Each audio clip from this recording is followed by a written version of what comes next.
Hello students, welcome to unit number 4, chemical bonding and molecular structure.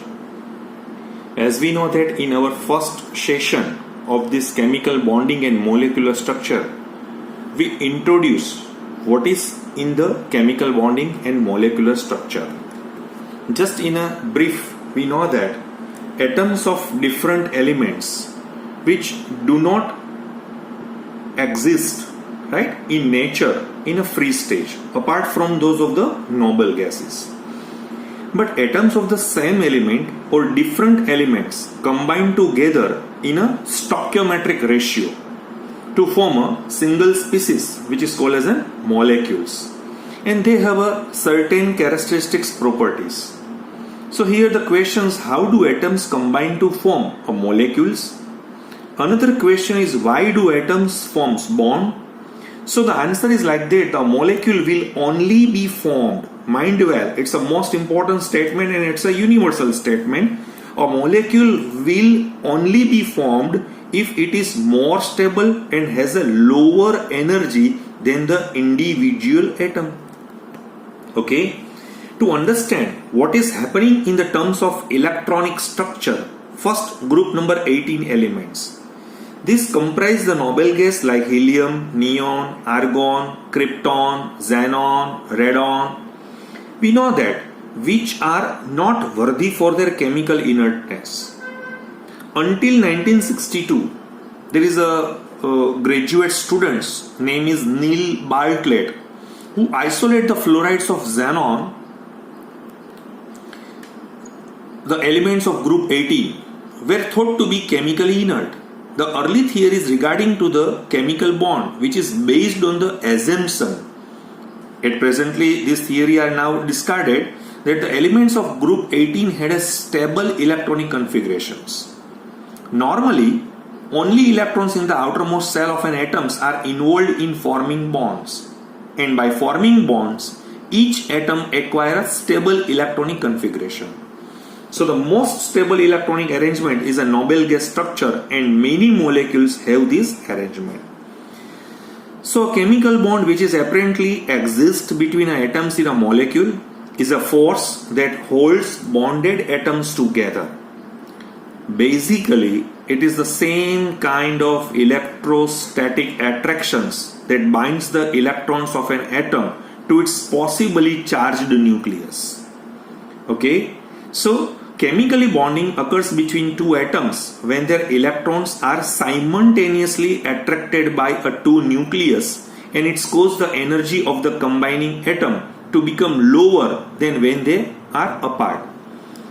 ये क्या बता रहा है? जैसे मेरे पास एक हाइड्रोजन है और दूसरा मेरे पास भी हाइड्रोजन है, दो हाइड्रोजन है मेरे पास. तो अभी एक हाइड्रोजन का जो इलेक्ट्रॉन है उसको तो उसका ही न्यूक्लियस खींचेगा, दूसरे का अपना ही नहीं खींचेगा. लेकिन जैसे वो दोनों कंबाइंड हो रहे थे तो उसका जो बीच वाला इलेक्ट्रॉन है, ये दोनों इलेक्ट्रॉन, तो उसको दोनों न्यूक्लियस खींचेंगे. तो दोनों न्यूक्लियस खींचने की वजह से क्या होगा, उसकी जो एनर्जी है वो क्या हो जाएगी, लो हो जाएगी compare to the atoms. So definitely a molecule will only be formed if it is more stable and hence a lower energy than the individual atom. So there is no single satisfactory theory which would explain the concept of bonding in all types of compound and also predict their structures, energies, properties likewise. Initially the concept of chemical bond was explained by a few classical models, which is assumed that electrons and ions behave as a point charge and they attract and repel according to the law of classical mechanics, or sometimes which is called as a Newton mechanics too. In electrostatic, however, these models apply only to a certain classes of compounds and explain only a restricted range of phenomena. But since the development of a quantum theory in 1920s, the chemical bond has also been explained by a quantum mechanical models. And we have to look into the different model proposed and different kind of approach. So this is the highlight of our first lecture. Now we proceed towards to the Cossell-Lewis approach towards to the chemical bonding. We know that the first theory, the first ever theory to explain the formation of chemical bond.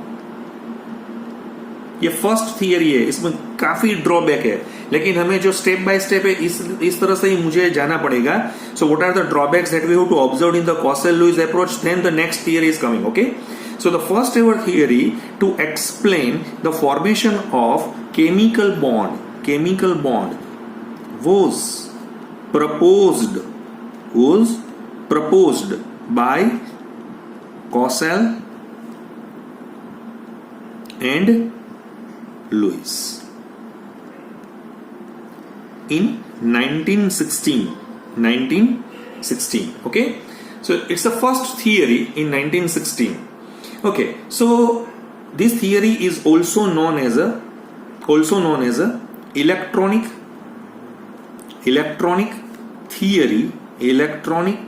theory of valency. ये हमें सब कुछ पता है. आपको जो कक्षा 8 कक्षा 9 में आपको जो पढ़ाया गया है, वैलेंसी से ही हम सोच रहे थे. सो ये जो वैलेंसी की जो थियरी है वो फर्स्ट टाइम कॉसेल-लुईस ने दी हुई थी.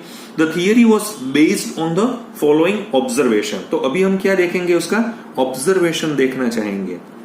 जो आपकी टेक्स्ट बुक है ना, उसी तरह से मैं जा रहा हूं, लेकिन मैं थोड़ा अपना यहाँ पे अपनी जो डेप्थ है मैं यहाँ पे डाल रहा हूं. राइट, तो आप देखिए एक बार उससे फिर से. Number 1, the electrons in the outermost shell. यहां पे देखिए क्या बोला हुआ है, शेल यानी orbit of an atom are called valence shell electrons. Okay, and these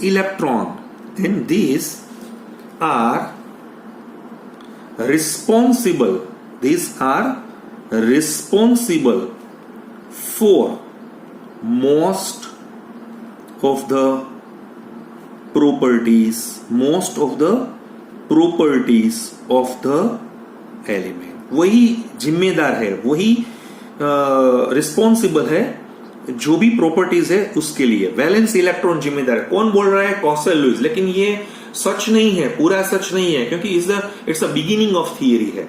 जैसे हम इसके बाद मैंने आपको बोला था कि वैसे इसके बाद में VSEPR का जो है ऑक्टेट रूल्स का भी कॉन्सेप्ट है, then valence bond theory and final is the molecular orbital theory. तो जैसे जैसे हम प्रोग्रेस करते जाएंगे तो हमें उसमें पता चल जाएगा कि इसमें what are the limitations in a such a type of theory, and nowadays is the full and final theory is the molecular orbital theory. Okay, तो ये जो फर्स्ट पॉइंट है वो हमें सबको पता है. जैसे मेरे पास सोडियम है, right. So sodium having atomic number is 11. So the electronic configurations regarding to the orbit is 2, 8 and 1. So in the outer orbit 1 electron. So this 1 electron is a valence electron, and this electron is the responsible for the most of the properties of this sodium. ये बताना चाहते हैं. जैसे मेरे पास chlorine है. So we know that chlorine having a atomic number 17, and the electronic configurations regarding to the orbit is 2, 8 and 7. So in the outer orbit they having a 7 electrons. It means that these 7 electrons are called as a valence shell electron, and they are responsible for the properties of chlorine. ये जो है first point में यहाँ पे ये दिखा रहे हैं. नंबर 2, elements which have 2, ये जो 2 लिखा हुआ है वो हीलियम के लिए है, और 8 for remaining inert gas. 8 electrons in the outermost shell, right? That is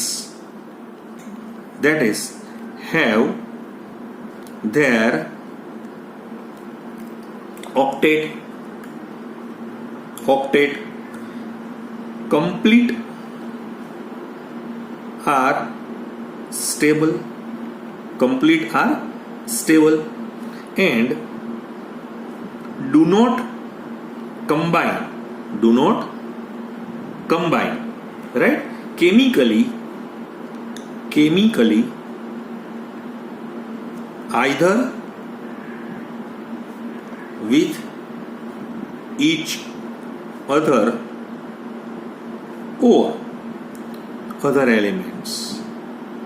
ये हमें पता ही है, ये जो थियरी मैं आपको पढ़ा रहा हूं अभी, वो हमें पता ही है कि जो एलिमेंट्स है, they having a 2 or 8 electrons in their outermost shells, that is have their octet complete. जिसके एलिमेंट्स में बाहर जैसे हीलियम में 2 है, neon, argon, krypton, xenon, radon, ऐसे जो भी एलिमेंट्स है उसके पास ये जो 8 इलेक्ट्रॉन्स है, तो वो है वो अपना ऑक्टेट कंप्लीट करके स्टेबल हो जाएगा और वो केमिकली किसी के साथ जुड़ेगा नहीं. ऐसा कॉसेले और लुइस का जो कॉन्सेप्ट है वो हमें यहाँ पे दिखाया गया है. ठीक है, जैसे ये उसने 2 ऑब्जर्वेशंस किए थे. फर्स्ट वन, ये जो 2 observations firstly given by Kossel and Lewis. देखिए, according to this theory, right, मैं आपको यहाँ पे थोड़ा जो 2 ऑब्जर्वेशंस आपको बता दिए, सिंपल है दोनों ऑब्जर्वेशन. वैलेंस इलेक्ट्रॉन, जो बाहर का इलेक्ट्रॉन है, वही प्रॉपर्टीज के लिए जिम्मेदार है. और दूसरा, जो भी एलिमेंट्स के बाहरी कक्षक में, यानी कि हम कक्षा में बोल रहे हैं, ऑर्बिट में बोल रहे हैं, 2 या 8 इलेक्ट्रॉन है, वो केमिकली इनर्ट है. तो हमें सबको पता है. So according to the theory, the formation of chemical bond between 2 or more atoms can be explained as a tendency of elements to attain a stable configurations of electrons in the outermost shell. तो ये जो हमें यहाँ पे दिखा रहा है, so according to the theory, the formation of chemical bond, right, between 2 or more atoms can be explained as a tendency of elements to attain a stable configurations of electrons in the outermost shell. ये जो theory हमें बता रही है वो क्या है कि जैसे कोई मेरे पास एलिमेंट है, उसके बाहरी कक्षा में 1 इलेक्ट्रॉन है, तो what is the tendency for lithium? Either they lose 1 electron और they gain 7 electron. But it's too difficult और it's mission impossible to get 7 electrons for the lithium, so it's easy to lose their 1 electron. So if the lithium is lose 1 electron, so in their inner orbit they having a 2 electrons, so they satisfied the helium configurations, so it may be stable. Okay, so according to the theory, the formation of a chemical bond between 2 or more atoms can be explained as a tendency of elements to attain a stable configurations of electron in the outermost shell. और दूसरा क्या है कि the combining atoms may rearrange their electrons. जैसे मेरे पास chlorine है, दूसरा भी क्लोरीन है, तो क्लोरीन के बाहरी कक्षा में हमें 7 इलेक्ट्रॉन मिलेंगे, दूसरे क्लोरीन में भी 7 इलेक्ट्रॉन है, तो क्लोरीन क्या दूसरे क्लोरीन को 1 इलेक्ट्रॉन देगा? नो, वो हो नहीं सकता है. तो एट दैट टाइम यानी 2 केस हो सकते हैं, यानी कंप्लीट ट्रांसफर ऑफ इलेक्ट्रॉन्स हो सकता है, 1 एटम टू अदर, जिसको हम आयोनिक बॉन्ड बोलते हैं, और दूसरा शेयरिंग ऑफ इलेक्ट्रॉन्स भी हो सकता है. Right, so the combining atoms में arrange the electrons either by completing transfer of electrons. तो completely transfer of electrons को हम आयोनिक बॉन्ड बोलते हैं, और शेयरिंग ऑफ इलेक्ट्रॉन को हम क्या बोल रहे हैं? कोवेलेंट बॉन्ड है. मैं आपको एक बार फिर से समझा रहा हूं, ये जो कॉसेले-लुईस अप्रोच टू केमिकल बॉन्डिंग है, ये ऐसा है मेरा टाइटल है, लेकिन ये टाइटल में जैसे जैसे आप अंदर जाएंगे तो आपको ऐसा पता चलेगा, the Kossel Lewis approach to chemical bond and this chemical bond specially ionic bond, उसने ज्यादा से ज्यादा आयोनिक बॉन्ड के लिए उसने वो थोड़ा ज्यादा उसके ऊपर प्रकाश डाला हुआ है. राइट, जैसे मैं आपको एक एग्जांपल दे रहा हूं कि consider the molecule of sodium chloride. Right, जैसे हम सोडियम क्लोराइड की बात कर रहे हैं, तो sodium atom has the electronic configuration. जैसे मेरे पास सोडियम है, देखिए, तो ये सोडियम का इलेक्ट्रॉनिक कॉन्फ़िगरेशंस क्या है मुझे पता है. इसका है 1s2, 2s2, 2p6 और 3s1. Right, so the first and second shell of the electron, ये जो पहला सेल है ये, और ये जो दूसरा सेल है, right, they are first and second shells of electrons are full, but the third shell, ये जो मेरे पास थर्ड सेल दिखाई दे रहा है, which is contains only 1 electron. So when this atom reacts, so it will do in such a way that it attains a stable electronic configurations. So if the sodium atom can lose 1 electron from its outermost shell, so it will attain the noble gas configurations of neon, right? This is 1s2, 2s2, 2p6. So sodium atoms tends to lose an electron in this way when they are supplied with energy, and so sodium is a now electropositive element. So now is sodium is converted into what? Sodium plus an electron. And the electronic configurations of the sodium plus is 2,8, which is like neon, right? Okay, fine. Same way in the case of chlorine, for example, I have a chlorine, right? So chlorine having a electronic configuration is like that: 1s2, 2s2, 2p6, 3s2, 3p5. Okay, so this is the first cell, this is second cell, and this is third cell. So we know that in the third cell, 7 electrons are present in the third cell. So it means that they require only 1 electron short for the stable noble gas configurations of argon. So when chlorine atoms react, so almost they gain the electron. Okay, so if they gain electron, so it's Cl minus, right? So if they gain electron, so it's converted into Cl minus, and the electronic configuration of Cl minus is like that 288. It's a stable configurations like argon. So once again, when sodium and chlorine reacts to each other, the outer electron of the sodium atom is transferred to the chlorine atoms to produce a sodium plus ion and chloride Cl minus. So there is a electrostatic attractions. These electrostatic attractions between the positive and negative ions holds the ions together in a crystal lattice. So the process is energetically favorable as both sorts of atoms attain the stable noble gas configuration. So hence sodium chloride, right? Hence sodium chloride is formed readily. So this is the concept of Lewis-Cosellet. Mind well, Lewis-Cosellet concept is mainly for a ionic bond process. So once again, Cosellet postulated the important features of the formation of this type of chemical bond as follows.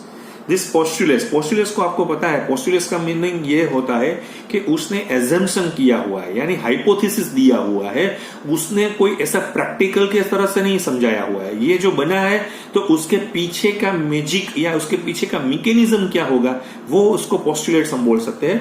Form the basis for the modern concept of ionic bonding in crystalline solids through formation of ion by electron transfer.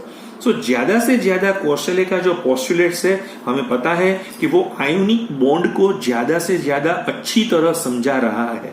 मैंने last session में भी आपको समझाया था कि there are mainly 3 types of bond: metallic bond, ionic bond, covalent bond. But in our this lesson, unit number 4, mainly they express 2 types of bond: ionic bond and covalent bond. And out of these 2 bonds, we know that a covalent bond is a important bond because in the air, in the soil, in the water, means in the earth, in the universe में भी आप देखिए first number का elements कौन सा है, hydrogen है, दूसरा हीलियम है. तो hydrogen means H2, there is a covalent bond in H2, right? So यहाँ पे ज्यादा से ज्यादा ये लेसन जो है मेरा यूनिट चल रहा है, तो हमारी जो पीछे का जो मेरा लेसन चलेगा वो ज्यादा से ज्यादा कोवेलेंट बॉन्ड पे वो अच्छी तरह से हमें यहाँ पे पढ़ाएगा. लेकिन ये जो कॉन्सेप्ट अभी मैंने शुरू किया हुआ है, तो ये जो कॉन्सेप्ट है वो आयोनिक बॉन्ड का है. मैं एक और एग्जांपल आपके साथ शेयर करना चाहता हूं.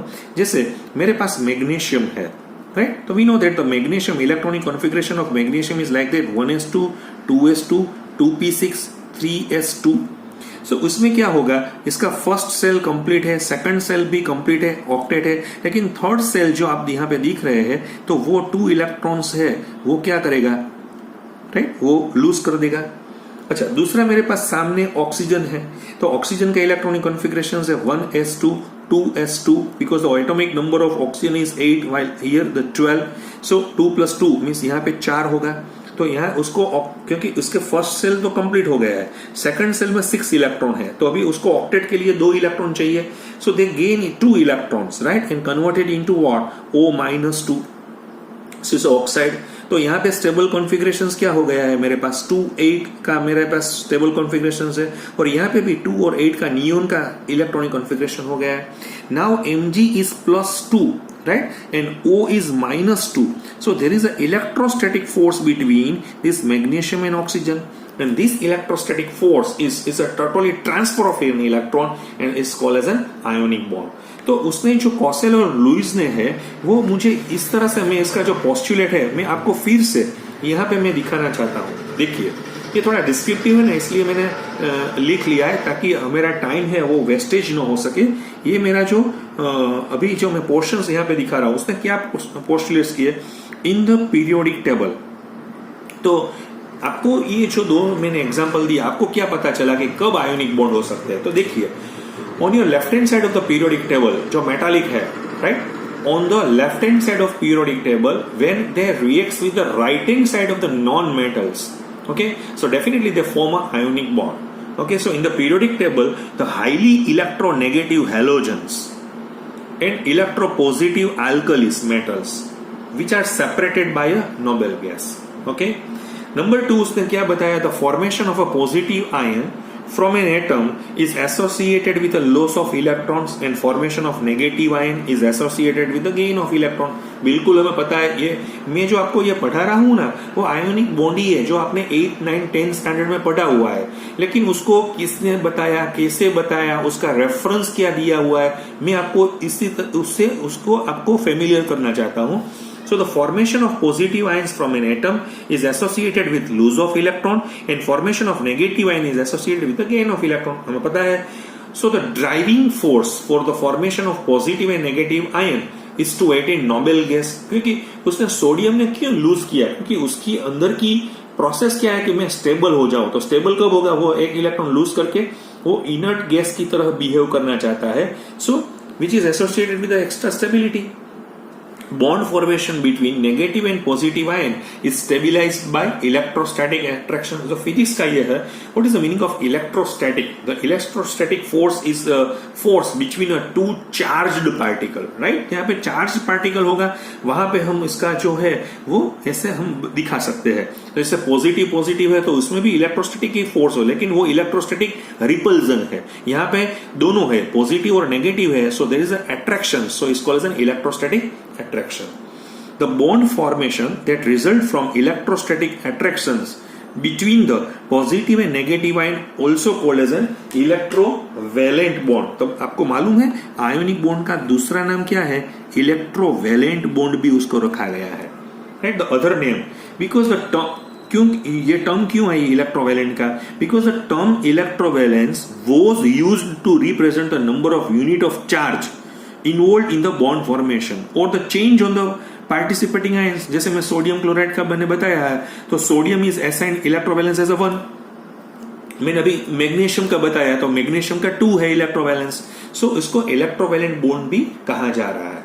तो देखिए अभी बच्चे मुझे यहाँ पे क्वेश्चंस करना चाहते हैं क्योंकि अभी लाइव हम मिल नहीं रहे हैं, राइट. मैंने आपको नेक्स्ट मेरा फर्स्ट लेक्चर में भी बताया, आपको कोई भी कॉन्सेप्ट में आपको जहां भी ऐसा लगे कि मुझे ये समझ नहीं आ रहा है या मेरा ऐसा थिंकिंग है, मुझे आप डेफिनेटली शेयर कीजिए.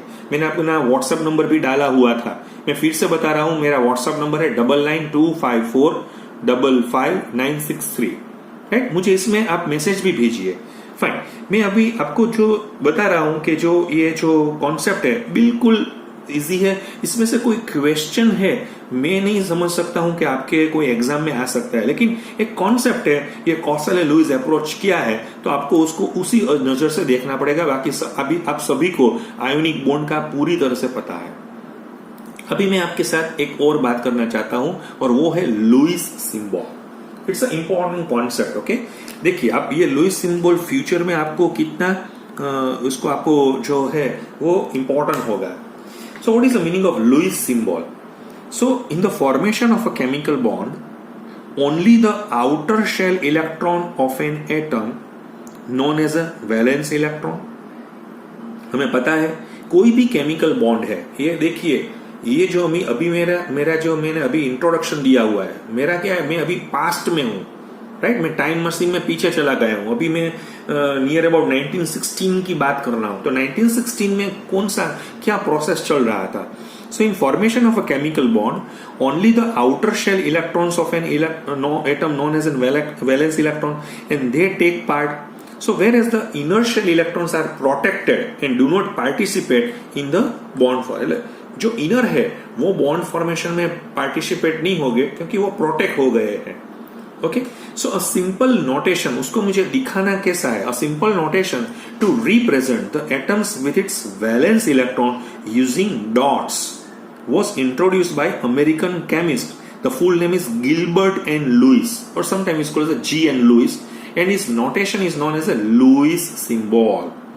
So it is a symbol in which the electrons in the valence shell of an atom or an ion are represented by dots placed around the symbol of the atom. तो आपको ये Louis symbol का मैं आपके साथ थोड़ी बात करना चाहता हूँ. देखिए, ये जो लुइस सिंबल हमें आपने अभी दिखा दे रहा है, आपको समझ में आ रहा है.